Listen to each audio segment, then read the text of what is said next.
हमें तो देखो अभी तक हम लोगों ने क्या क्या पढ़ लिया। अभी तक हम लोगों ने जैसे वेक्टर वाले चैप्टर के अंदर अभी तक हम लोगों ने एडिशन पढ़ लिया है, सब्ट्रैक्शन पढ़ लिया है और रेजोल्यूशन पढ़ लिया है कि वेक्टर को ऐड कैसे करते हैं, सब्ट्रैक्ट कैसे करते हैं और रिजोल्व कैसे करते हैं कंपोनेंट के अंदर। अब आज का टॉपिक है multiplication of vectors. Multiplication of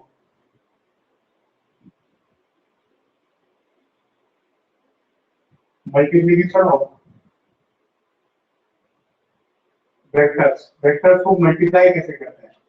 तो वो वेक्टर को मल्टीप्लाई करने के लिए अपने को नॉर्मल मल्टीप्लिकेशन तो आता ही है।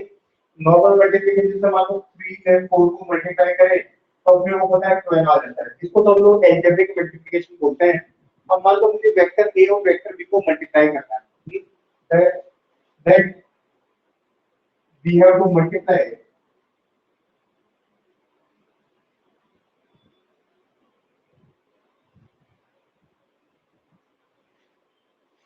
Vector a and vector b and angle between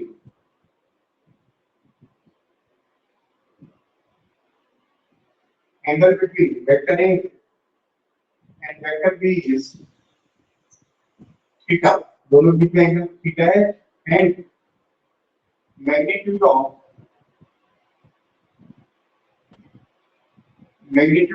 vector a and vector b is a and b respectively। मतलब ये हमारे पास में इंफॉर्मेशन है, ये हमारे पास में इंफॉर्मेशन है। हमारा टारगेट क्या है, हमारा एम ये है कि हमें वेक्टर ए और वेक्टर बी को मल्टीप्लाई करना है। भाई हम दोनों हमसे दोनों के बीच का एंगल पता है कि दोनों के बीच का एंगल कितना है, दोनों के बीच का एंगल थीटा है और ये जो है हमें ये भी पता है कि इनका मैग्नीट्यूड कितना है। वेक्टर ए का मैग्नीट्यूड है a और वेक्टर बी का मैग्नीट्यूड है b। अब ये जो काम है, ये मल्टीप्लिकेशन काम है, ये दो तरीके से किया जा सकता है। ये जो है दो तरीके से किया जा सकता है। मान लो हमें ये ऑब्जेक्ट दिया जाए कि यार वेक्टर ए और वेक्टर बी को इस तरह से मल्टीप्लाई करो कि जो तुम्हें चीज मिले वो क्या हो, वो स्केलर। मतलब जो चीज मिले वो स्केलर हो, मतलब इसमें डायरेक्शन हो, इसमें डायरेक्शन हो, लेकिन इस 12 में डायरेक्शन नहीं हो, तब तो इसको बोलते हैं हम लोग स्केलर मल्टीप्लिकेशन या डॉट प्रोडक्ट। या मान लो हमसे ये डिमांड की जाए कि यार वेक्टर ए और वेक्टर बी को इस तरह से मल्टीप्लाई करो कि जो चीज मिलेगी आपको, जो भी चीज आपको मिलेगी वो क्या हो, वो भी वेक्टर हो, मतलब उसमें भी डायरेक्शन हो। तो इसको बोलते हैं हम लोग वेक्टर प्रोडक्ट या क्रॉस प्रोडक्ट। इसको हम लोग क्रॉस से शो करते हैं। So it can be done by two ways. It can be done by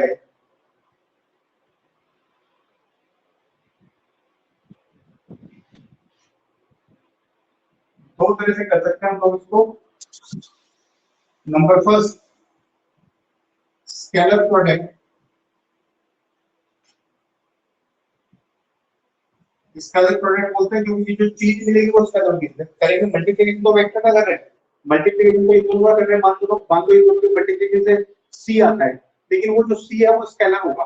मतलब अगर हमें रिजल्ट स्केलर मिलता है, अच्छा इसको डॉट से शो करते तो हम लोग उसको डॉट प्रोडक्ट भी कहते हैं, स्केलर प्रोडक्ट। और इसका एक और नाम है डॉट प्रोडक्ट, क्योंकि दोनों वेक्टर के बीच में डॉट लगा के शो करेंगे। Dot product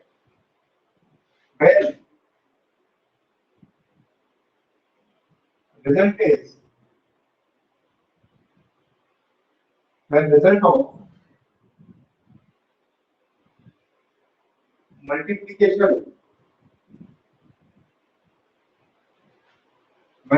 multiplication of vector A and vector B is scalar quantity।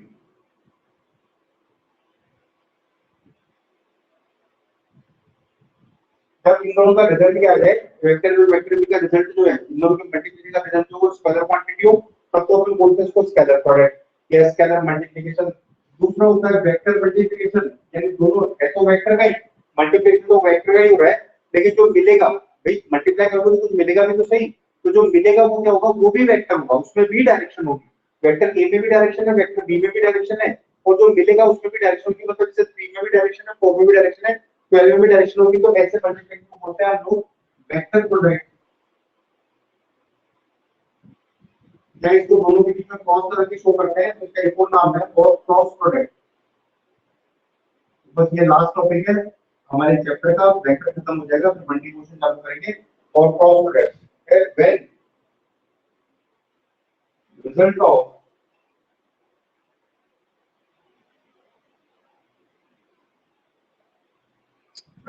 of multiplication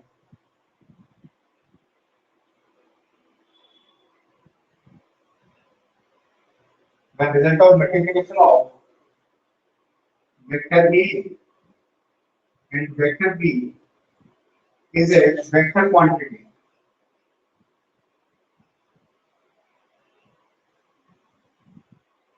इन दोनों का रिजल्ट क्या हो, इन दोनों का रिजल्ट जो हो वेक्टर क्वांटिटी हो। तो सबसे पहले हम लोग स्केलर प्रोडक्ट लेंगे, स्केलर प्रोडक्ट या इसको डॉट प्रोडक्ट भी बोलेंगे, यानी दो वेक्टर का इस तरह से मल्टीप्लाई करेंगे कि हमें जो मिलेगा वो क्या मिलेगा, वो स्केलर मिलेगा। तो इसको नोट करो एक बार पहले, यानी मल्टीप्लिकेशन दो तरीके से हो सकता है, डॉट प्रोडक्ट और क्रॉस प्रोडक्ट। डॉट प्रोडक्ट को स्केलर प्रोडक्ट भी कहते हैं और क्रॉस प्रोडक्ट को वेक्टर प्रोडक्ट भी कहते हैं। यानी मल्टीप्लाई हम लोगों को वेक्टर का ही करना है, अब रिक्वायरमेंट के हिसाब से करेंगे। अगर आप चाहते हो कि वेक्टर का मल्टीप्लिकेशन ऐसा हो कि जो चीज मिले वो क्या मिले, हमें चीज मिले वो स्केलर मिले, और उसको डॉट प्रोडक्ट से करेंगे।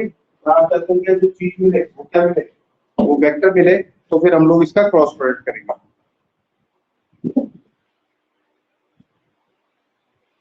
इसको नोट करो एक बार।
हो गया। अब देखो पहले मैं ले रहा हूं डॉट प्रोडक्ट या scalar product.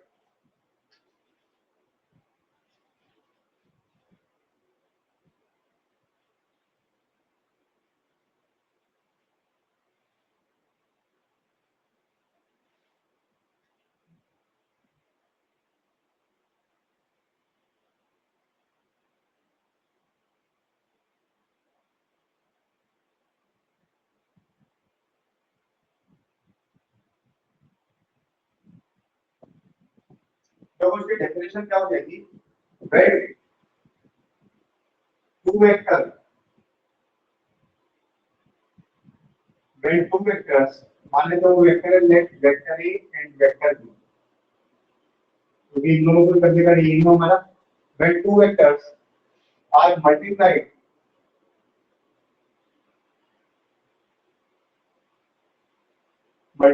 in such a way, इस तरह से मल्टीप्लाई हो in such a way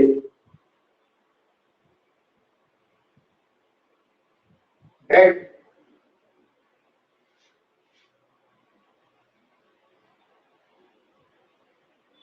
their multiplication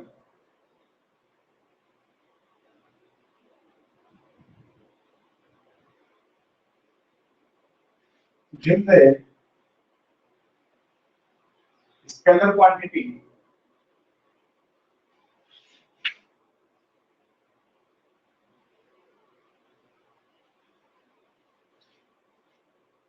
then this type of multiplication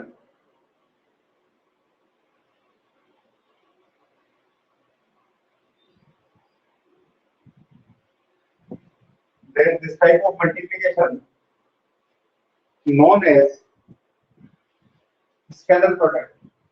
multiplication को प्रोडक्ट भी कहते हैं. Then this type of multiplication is known as scalar product. Multiplication को product भी कहते हैं. Is known as scalar product.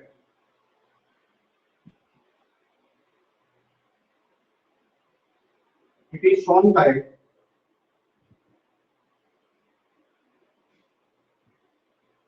putting a dot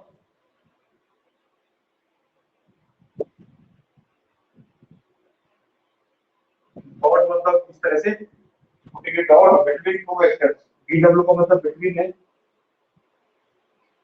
ये है. दोनों वेक्टर के बीच में डॉट लगा के शो करते हैं. तो जैसे मान लेते हैं ये एक वेक्टर है, इसका मैग्नीट्यूड ए है, ये वेक्टर है वेक्टर बी, इसका मैग्नीट्यूड बी है, और दोनों के बीच में एंगल है थीटा. तो इनका स्केलर प्रोडक्ट होता है ए डॉट बी, और इसका रिजल्ट क्या आता है? इसका रिजल्ट आता है a B cos theta. A B cos theta, इसका रिजल्ट आता है ए बी cos थीटा. ध्यान रखना इनका डॉट प्रोडक्ट का रिजल्ट क्या आता है? जब भी आप डॉट प्रोडक्ट करते हो तो पहले वेक्टर का मैग्नीट्यूड, दूसरे वेक्टर का मैग्नीट्यूड, और डॉट प्रोडक्ट होता है तो cos थीटा आता है, दोनों के बीच के एंगल का cos. ये इनका रिजल्ट है. और ये जो ए बी cos थीटा होता है, ये ए बी cos थीटा एक स्केलर क्वांटिटी होता है. मतलब इन दोनों का रिजल्ट क्या आता है? जैसे तीनों चार को मल्टीप्लाई करने पर रिजल्ट 12 आता है, तीनों चार को मल्टीप्लाई करने पर रिजल्ट 12 आता है, तो ए डॉट बी करने पर ए बी cos थीटा आता है. मतलब एंगल का cos लिखना पड़ता है. और ए बी cos थीटा जो होता है, ये a B cos theta is a scalar quantity. इसके अंदर डायरेक्शन नहीं होता है, इसके अंदर डायरेक्शन नहीं होता है.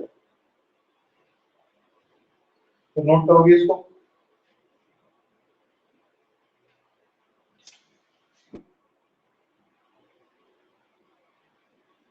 ए बी cos थीटा में कोई डायरेक्शन नहीं होता है. मतलब ए डॉट बी से हमेशा क्या मिलेगा आपको? A B cos theta.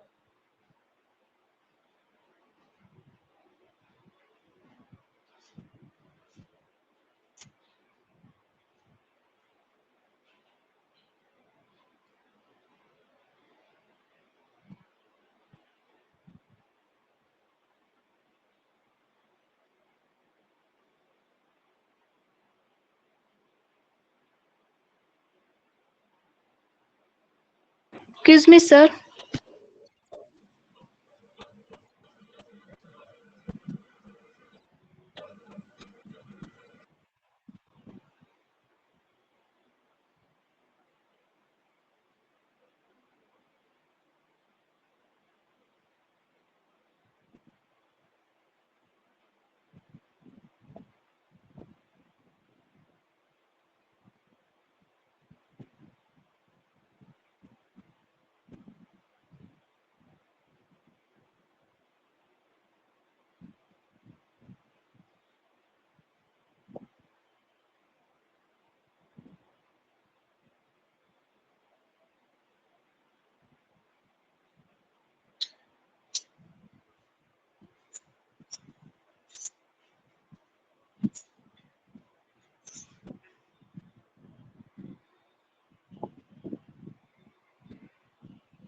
Is known as, multiplication आगे लिखा है इज नॉन एज. के ऑब्लिक ए का मतलब है नॉन एज.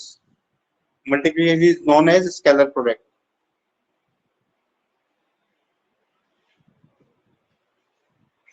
ए का मतलब है नॉन एज, इसे नॉन एज.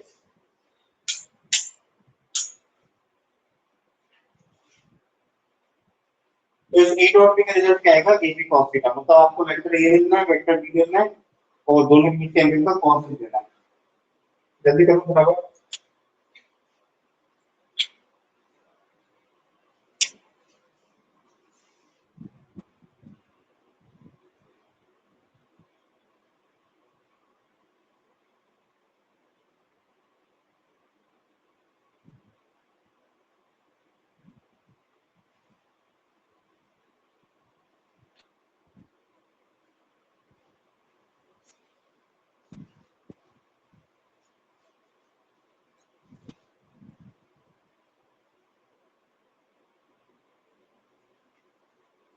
अब देखो, मान लेते हैं दोनों वेक्टर में पैरेलल है, वेक्टर ए और वेक्टर बी पैरेलल है, मतलब दोनों की पैरेलल हो जाएंगे तो ये भी इधर हो जाएगा, ये तो इधर है ही, ये वाला भी इधर आ जाएगा, तो दोनों की एंगल कितना हो जाएगा, 0। तो केस नंबर 1 देखो, ये vector a and vector b parallel to each other,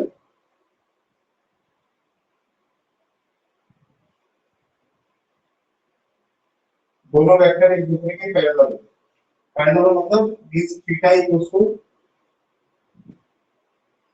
0 degree, दोनों की थीटा कितना 0 डिग्री, तो cos 0 कितना हो जाएगा, cos 0 हो जाएगा 1, तो a नॉट भी आ जाएगा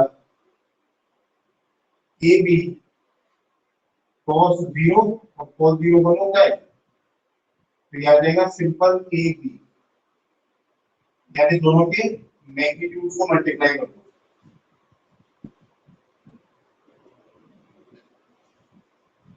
और अगर मान लो दोनों परपेंडिकुलर है, केस नंबर 2, एक vector a and vector b are perpendicular to each other, perpendicular का मतलब दोनों की एंगल कितना होगा, 90 degree.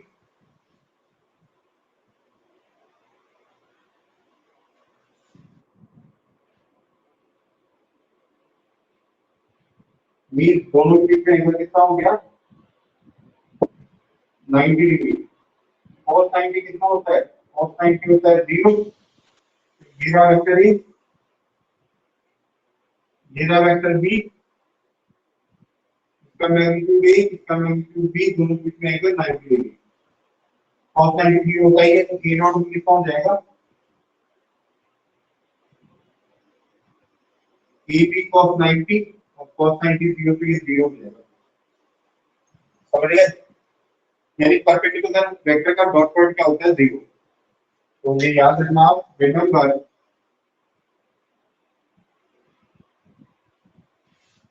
Dot product of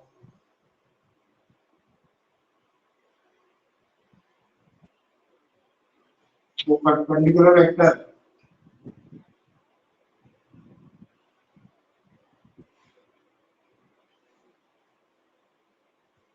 is always 0। ये भी नोट करो।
जल्दी कर लो।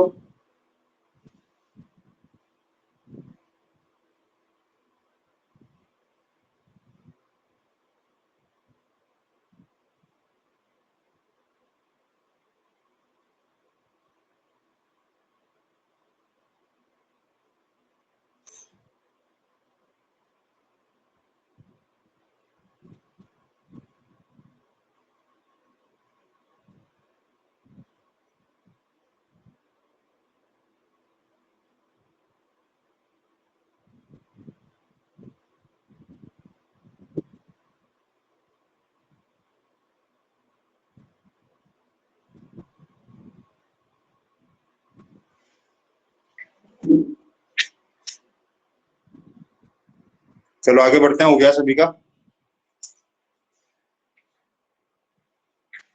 देखो मैं यूनिट वेक्टर आई के जे के को के के का अगर डॉट डॉट करें तो क्या होगा वो बता रहा हूँ।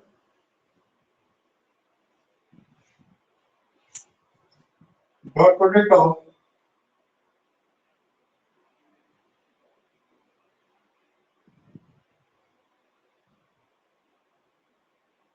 Unit vector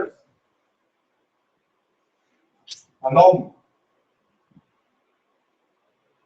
x y and z axis। और हम लोग को पता है x y और z axis के along यूनिट वेक्टर क्या होते हैं, दैट इज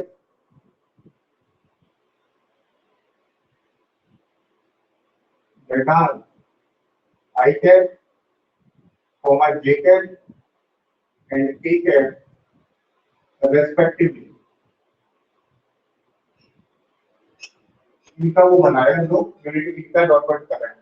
अगर देखो पहला देखो अगर आप i डॉट i करते हो, देखना जरा, अगर i को i के साथ में डॉट डॉट करते हो तो k डॉट भी क्या आता है, k भी cos थीटा। तो क्या आएगा, i का मैग्नीट्यूड कितना होता है 1, दूसरे i का मैग्नीट्यूड इसका मैग्नीट्यूड कितना होता है 1, और दोनों के बीच में एंगल कितना हो जाएगा, ये भी एक्स एक्सिस ये भी एक्स एक्सिस, दोनों एक्सिस इधर ही होगी, तो दोनों के बीच में एंगल कितना हो जाएगा 0 डिग्री।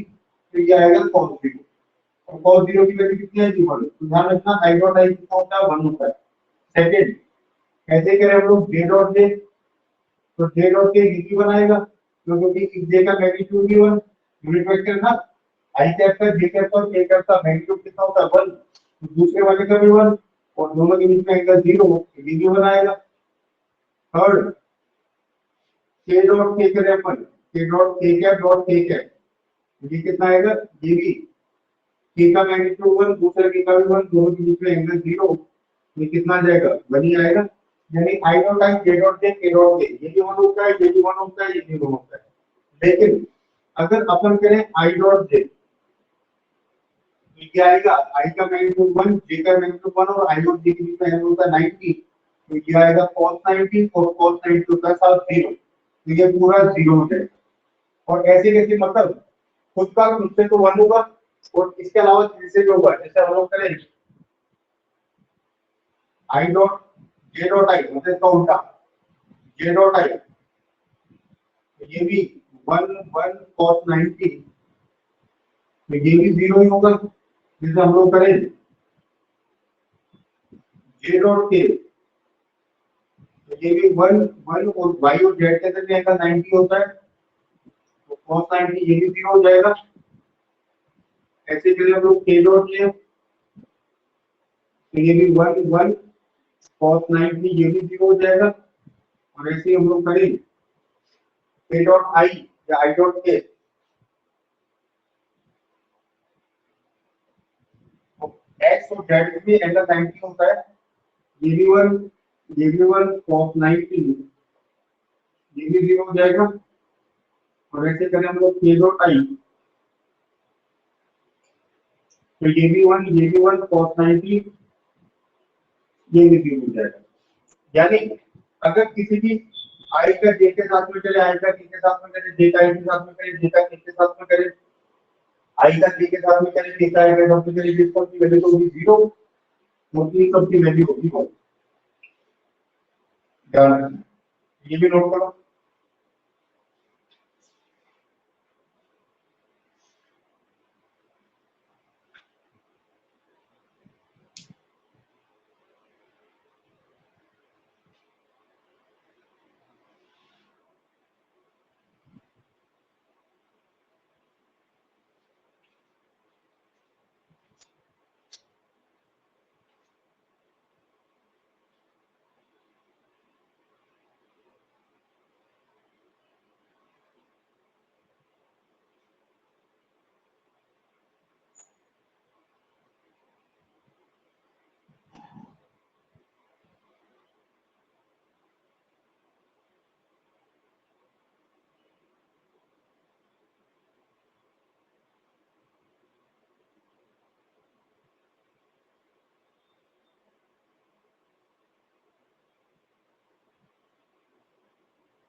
जल्दी कर लो, कुछ बच्चों के मैसेज आ गए, कुछ के बचे हुए।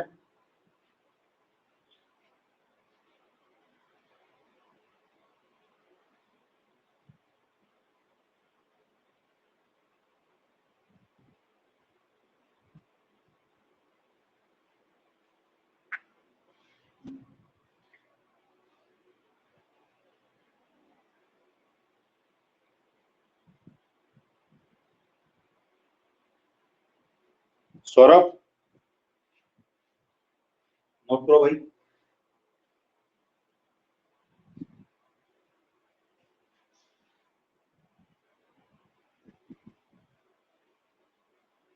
चलो आगे बढ़ रहे हो गया सभी का। अब देखो मैं एग्जांपल देके आपको डॉट डॉट करना बता रहा हूँ, कैसे हम डॉट डॉट लिख लेते हैं, ध्यान रखना। एक मैं करता हूँ, एक आप करो, अपना डॉट डॉट खत्म हो जाएगा।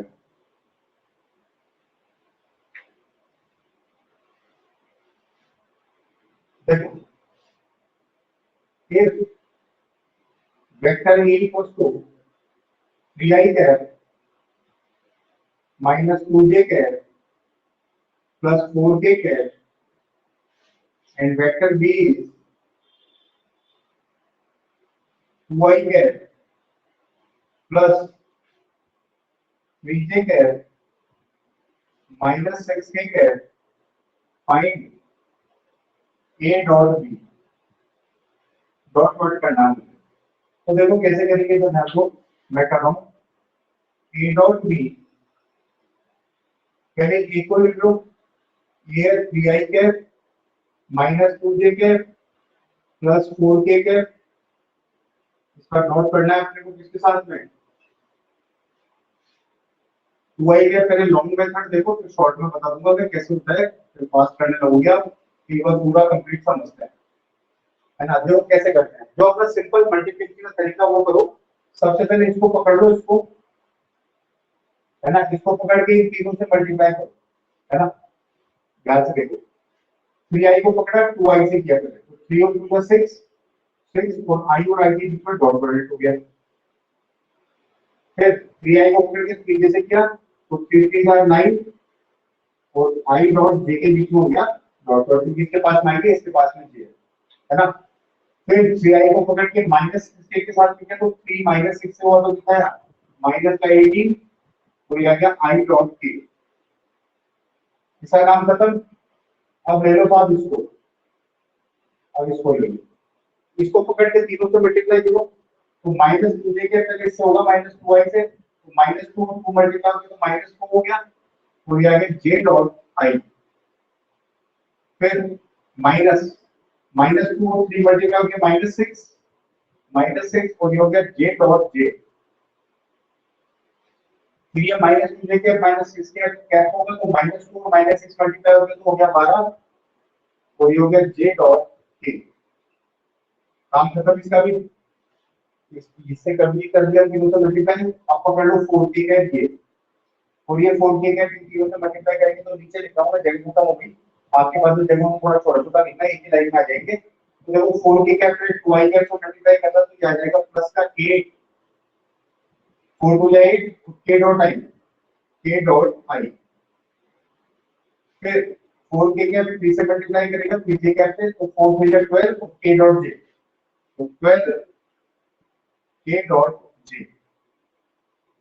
फिर 4k का माइनस 6k कैप से करेगा, तो 4 और माइनस 6 मल्टीप्लाई होकर माइनस 24, भाई जो नंबर है वो तो आपस में मल्टीप्लाई करेंगे, तो इसमें डायरेक्ट स्मॉल डॉट डॉट करेंगे k डॉट k। अब देखो केवल ये जितना बचेंगे बाकी सब मर जाएंगे, जिनको मैं बॉक्स कर रहा हूँ, क्योंकि i डॉट i वन होता है, ये बचेगा, केवल एक ये बचेगा, और केवल एक ये बचेगा, बाकी सब जीरो जाएंगे।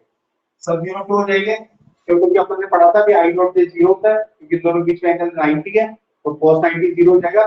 आई डॉट के भी जीरो होता है, जे डॉट आई भी जीरो होता है, जे डॉट के भी जीरो होता है, जैसा आपने लिखा था कि के डॉट आई भी जीरो होता है और के डॉट जे भी जीरो होता है। तो अपने पास में बचेगा केवल 6 आई डॉट आई, या आई डॉट आई क्या हो जाएगा 1, यहाँ से बचेगा माइनस का 6 जे डॉट जे, ये भी 1 हो जाएगा, और यहाँ से बचेगा माइनस का 24 के डॉट के। एक बार पूरा लिख देता हूँ, एक तो बचेगा 6 आई डॉट आई, एक बचेगा माइनस का 6 जे डॉट जे, और एक बचेगा माइनस का 24 के डॉट के, है ना। बाकी टर्म क्या हो जाएगी, जीरो हो जाएगी, अदर टर्म फिर भी जीरो।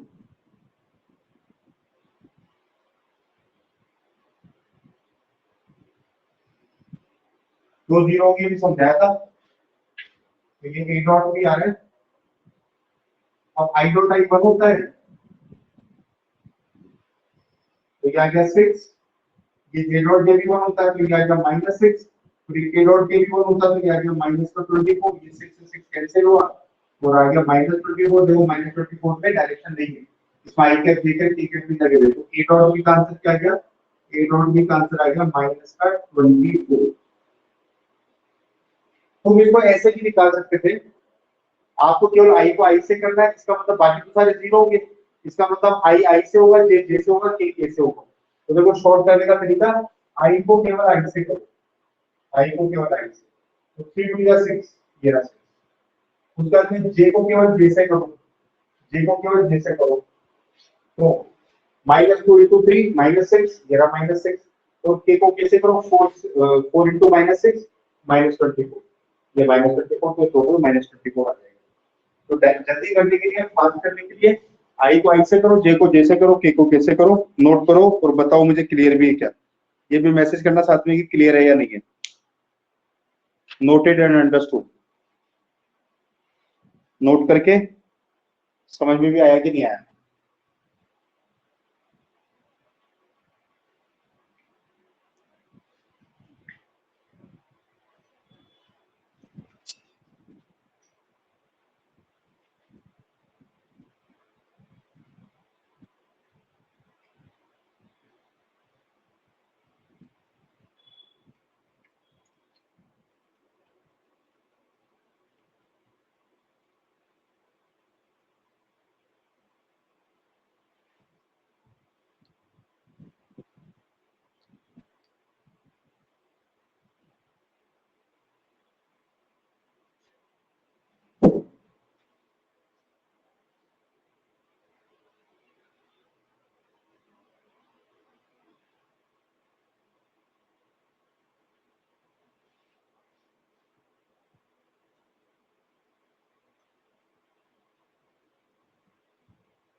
एक बच्चे का मैसेज नहीं आया, जल्दी करो,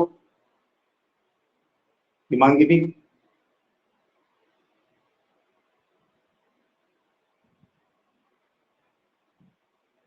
चलो गुड, समझ में आया सभी को। एक क्वेश्चन मुझे करके बताओ आप।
पी डॉट क्यू निकालना, वेक्टर पी और वेक्टर क्यू दिया हुआ है, फाइंड पी डॉट क्यू।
सभी बच्चों का आंसर है 12। करके देखते हैं।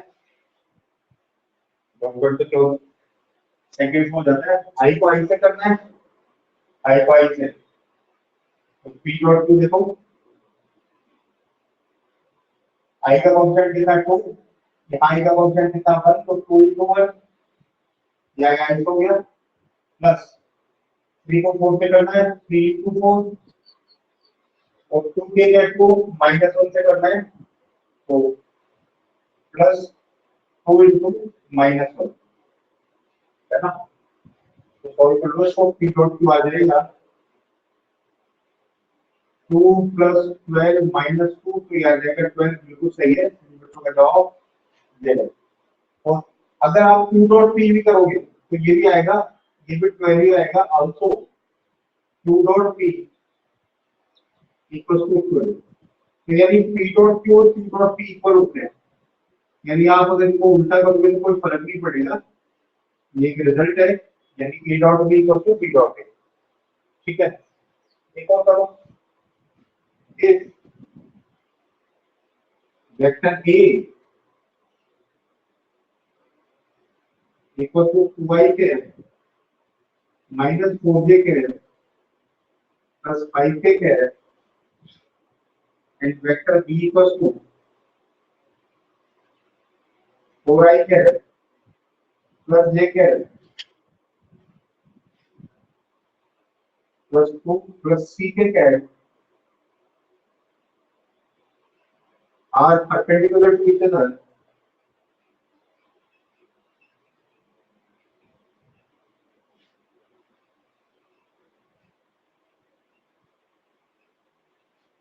Find c।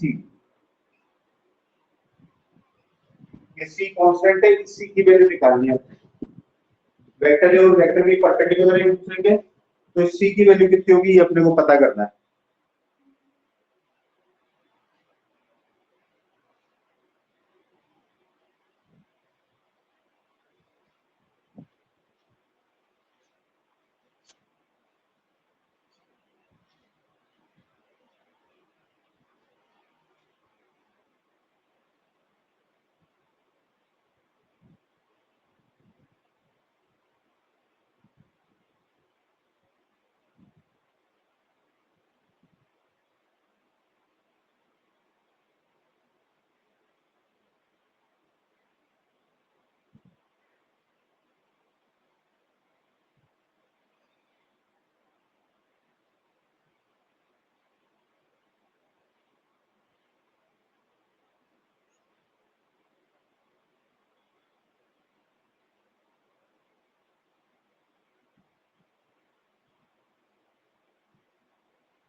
कुछ बच्चों का आंसर है 12, कुछ का है -4/5, कुछ का है -1।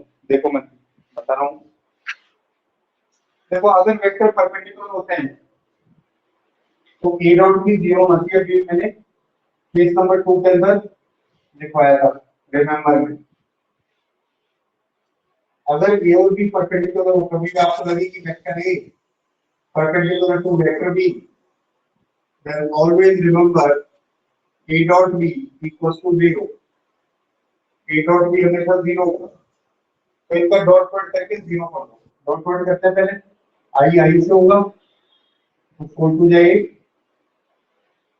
4 मल्टीप्लाइड बाय 2, फिर -4 मल्टीप्लाई होगा 1 से तो प्लस, -4 मल्टीप्लाई होगा 1 से तो इधर जे कैप का 1 है, इधर जे कैप का -4 है, फिर के कैप का इधर 5 है, इधर के कैप का c है, तो प्लस c 5 मल्टीप्लाई होगा c से, और इसको लिखना है आपने को 0।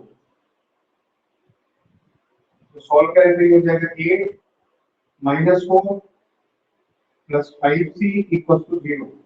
8 में तो 4 गया तो 4 प्लस 5c इक्वल टू 0, और 5c इक्वल टू कितना आ जाएगा -4, तो c इक्वल टू आ जाएगा -4/5। This is your answer.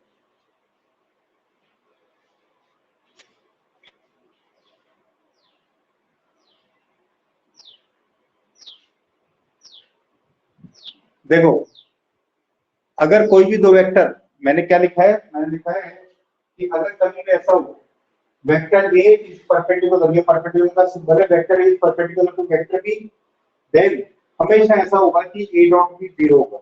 अब इसका और इसका डॉट प्रोडक्ट कर दिया मैंने, इसका और इसका, ये आई का कोएफिशिएंट, आई का कोएफिशिएंट समझ में हुआ, 2 * 4 या 2 * 4 है ना। फिर ये जे का -4 मल्टीप्लाई हुआ 1 से तो -4 * 1 प्लस, फिर प्लस ये 5 मल्टीप्लाई हुआ c से तो 5 * c इक्वल टू 0। तो ये 4 हो जाएगी, -4 * 1 -4, 5 * c 5c इक्वल टू 0। एक में जब हो गया तो 4 4 + 5c इक्वल टू 0, और वो बदलेगा 5c इक्वल टू -4 और c इक्वल टू -4/5। ये आंसर है। किसने दिया था ये आंसर? सौरभ ने दिया था, ललित ने दिया था। इनका आंसर बिल्कुल सही है। बाकी बच्चे बताओ मुझे समझ में आया क्या? तो ये आपका डॉट प्रोडक्ट डन है। इस तरह से करते हैं हम लोग डॉट प्रोडक्ट। तो बताओ क्लियर है क्या आज का लेक्चर? और ये लास्ट वाला क्वेश्चन समझ में आ गया क्या? सभी बच्चे बताएंगे।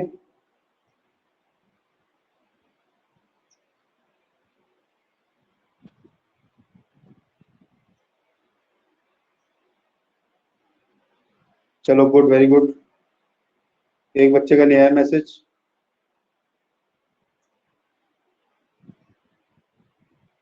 तो चलो बच्चों, डन है आज का लेक्चर, हो गया है। डॉट प्रोडक्ट भी अपना कंप्लीट हो गया। कल क्रॉस प्रोडक्ट करेंगे और चैप्टर को बाय बाय करेंगे और 1 डी मोशन पे आएंगे। तो आज का लेक्चर फिनिश कर रहा हूँ यहीं पे ही। बाय बाय बच्चों, take care, all the best. कल मिलते हैं और कल आगे बढ़ाएंगे इसको। बाय बच्चों।